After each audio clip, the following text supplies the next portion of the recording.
සුබ දවසක් දරුවනේ. අපි භූගෝල විද්‍යාව 6 වසර පළවෙනි පාඩමේ පළවෙනි කොටස කතා කරමු.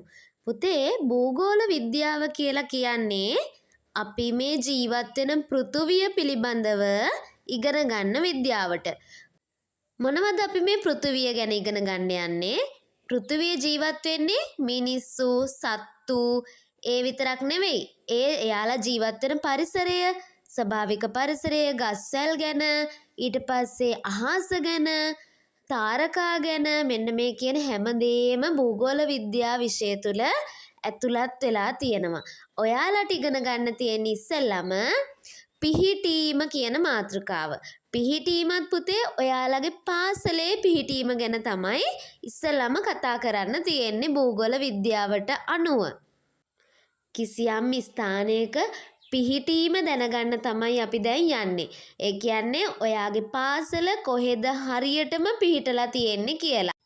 පුතේ අපේ ලංකාවේ ඉස්සෙල්ලාම තියෙන්නේ ගම කියන එක. ඔයාලා අහලා ඇති ඉස්සෙල්ලාම තියෙන්නේ ගම්මාන, එහෙම නැත්නම් ගෙවල් කීපයක් එකතු වෙලා හදාගත්ත ගමක්. මෙන්න මෙහෙම ගම්මාන කිහිපයක් එකතු වෙලා හදාගත්ත තැනක් ග්‍රාම නිලධාරී කොට්ටාශයක් කියලා රජය නම් කරා. ඇයි දන්නවද එහෙම කරේ? අර ගම්මානවල ඉන්න අයව පාලනය කරගන්න. එයාලට ඕන අවශ්‍ය දේවල් ලබා දෙන්න, එයාලට ඕන පහසුකම් සලසලා දෙන්න, එයාලගේ වැඩ කටයුතු කරලා දෙන්න රජය ග්‍රාම නිලධාරී කොට්ටාශය කියලා එකක් පත් කරා. මේක තමයි පුතේ කුඩාම පරිපාලන ඒකකය කියලා හඳුන්වන්නේ. දැන් මෙන්න මේ විදියට පත් කරපු ග්‍රාම සේවා වසමේ වැඩ බලන්න ඊට ඉහළින් තව කට්ටියක් ඉන්නවා. එයාලට කියනවා ප්‍රාදේශීය ලේකම් කොට්ටාශය කියලා. ඒ හැදිලා තියෙන්නේ කොහොමද? මේ බලන්න. ග්‍රාම සේවා වසම් කිහිපයක් එකතු වෙලා ප්‍රාදේශීය ලේකම් කොට්ටාශයක් හැදිලා තියෙනවා. ඊට පස්සේ මෙන්න මෙහෙම හැදිච්ච ප්‍රාදේශීය ලේකම් කොට්ටාස කීපයක් එකතු වෙලා දිස්ත්‍රික්ක කියලා ඒකකයක් හදලා තියෙනවා. දැන් එතකොට අර ප්‍රාදේශීය ලේකම් කොට්ටාශවල පාලන බලතල තියෙන්නේ කාටද? ඔව් මෙන්න මේ දිස්ත්‍රික්කවලට. ඊට පස්සේ පුතේ දිස්ත්‍රික්කත් කීපයක් එකතු වෙලා හැදෙනවා පළාත කියලා එකක්.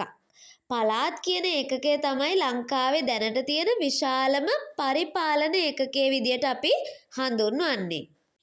අපි දැන් මෙන්න මෙහෙම කතා කරා පුතේ ග්‍රාම සේවා වසම් ගැන. ඊට පස්සේ ප්‍රාදේශීය ලේකම් කොට්ටාස, දිස්ත්‍රික්ක සහ පළාත් කියන කොටස් 4.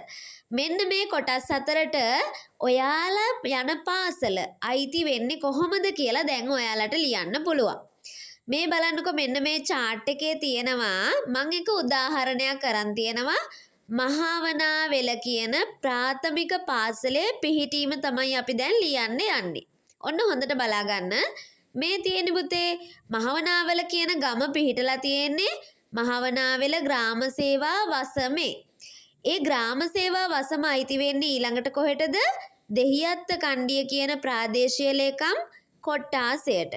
අන්නේ දෙහිඅත්ත කණ්ඩිය කියන ප්‍රාදේශීය ලේකම් කොට්ටාශය අයිති දිස්ත්‍රික්කය තමයි ඊළඟට අපි හොයාගන්න ඕනි. අම්පාර දිස්ත්‍රික්කය.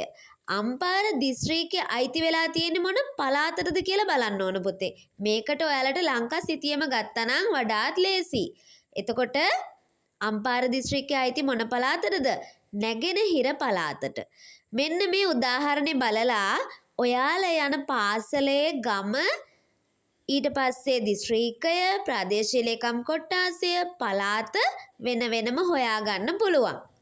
ඔයාලට පහසු වෙන්න මෙන්න මෙතන මම දාලා තියෙනවා ලංකාවේ දිස්ත්‍රික්ක සිතියමයි ලංකාවේ පළාත් සිතියමයි. බලන්න ඔයා මොන දිස්ත්‍රික්කේ මොන පළාතටද අයිති කියලා. ඊට පස්සේ ඔයාලගේ වැඩිහිටියන්ගෙන් උදව් අරගෙන ඔයා හොයාගන්න ඕන පුතේ ඔයා මොන ග්‍රාම සේවා වසමේ මොන ප්‍රාදේශීය ලේකම් කොට්ටාසයට අයිති කෙනෙක්ද කියලා. ඊට පස්සේ පුළුවන් ඔයාගේ පාසලේ පිහිටීම හරියටම විස්තර කරන්න. අපි ඔයාලගේ පාඩමේ ඊළඟ කොටසින් තවත් දවසක මුණ ගැහෙමු. ස්තුතියි.